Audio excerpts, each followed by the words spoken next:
Comrades, it's Captain Sinbad here, and today's topic is NoFap, Pokémon, Epigenetics, and the Angelic Numbers. I don't know if I can pull this off, but let's try. I've always loved RPG games. I've always loved the idea of improving one's lot in life through gaining experience points and leveling up, and through sheer effort improving. And naturally, one of my favorite games growing up was Pokémon, right? You do battle, you make your Pokemon stronger, and then they evolve. You can really visibly see your progress. And my favorite Pokemon of all time is Salamence. He's from the 3rd generation. For those of you who play, Pokemon Ruby and Sapphire, they introduced the Bagon, Shelgon, Salamence chain. And here's the Pokedex entry for Salamence. Salamence came about as a result of a strong, long-held dream of growing wings. It is said that this desire triggered a sudden mutation in this Pokemon's cells, causing it to sprout magnificent wings. I adore that.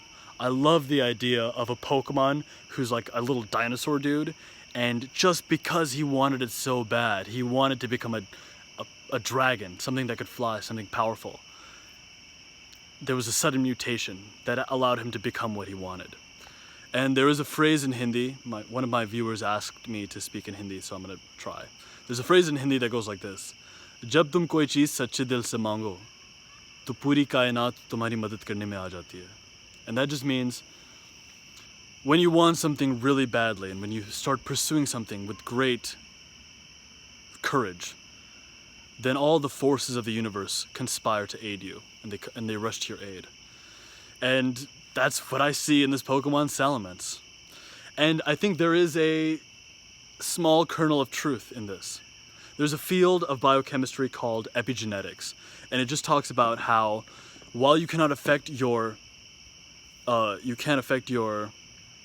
genetic code, you can influence which genes are expressed through your habits. For instance, if you grew up in a family with a propensity for obesity, you could actually still have the expression of genes of a really healthy person.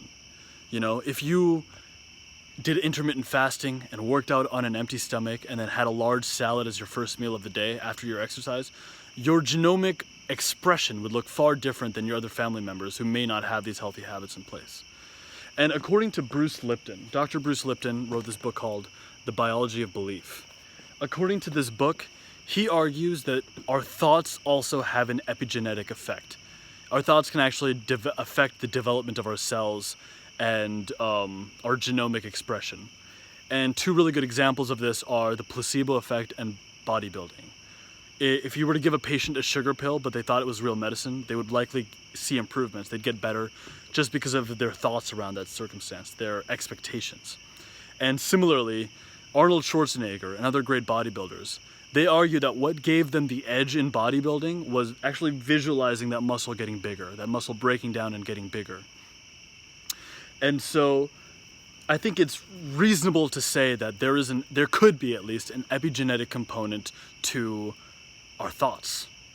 And this may be doubly true for someone on semen retention, because the great sages have said that people who practice a degree of celibacy they develop almost occult powers with their thoughts. Their thoughts can actually influence reality.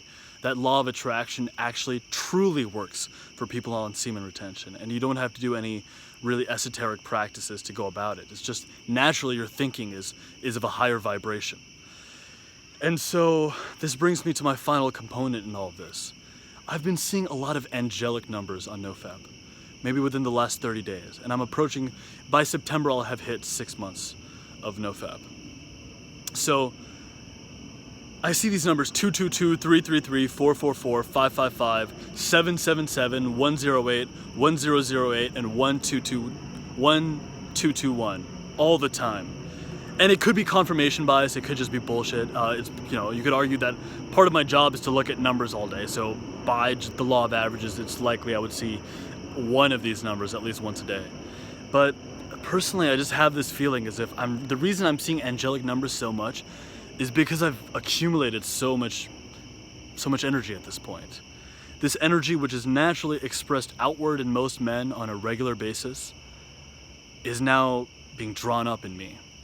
and I have this tremendous energetic abundance. And I know a lot of you are saying that you find this to be true as well.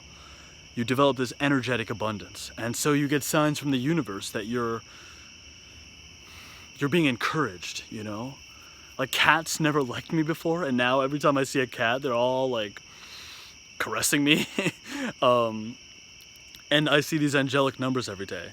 Well, according to the little research I've done so far, when you see these angelic numbers on NoFap, it means that you should look at your goals and remember your goals and think about what you want in your life, because you're getting a good omen, you're getting a good sign, and so you should maximize that sign by imagining the circumstances that you want. And this is something I've started to practice, and it's something I'm very excited about. It's too early for me to yield and talk to you about any benefits I've received as a result of visualizing during the angelic numbers, during the times in which I see angelic numbers. But yeah, I mean, it makes total sense to me. All of these various components that have come together. It could be that we were born a Bagon. Hell, it could be true that we were born a Caterpie or a Magikarp. But through the sheer force of our desire, we could turn into what we really wanted to be. We could turn into a Salamence. And greatness is coming for all of us on this journey. I'd love to hear any thoughts you have on this. How strongly do you think epigenetics affect our output? Do you think thoughts can influence our cells, our genomic expression? And do you think the angelic numbers on NoFap, do you think that could be a real thing? I'd love to hear your thoughts. Thank you so much for watching, guys, and I'll see you in the next video. Cheers.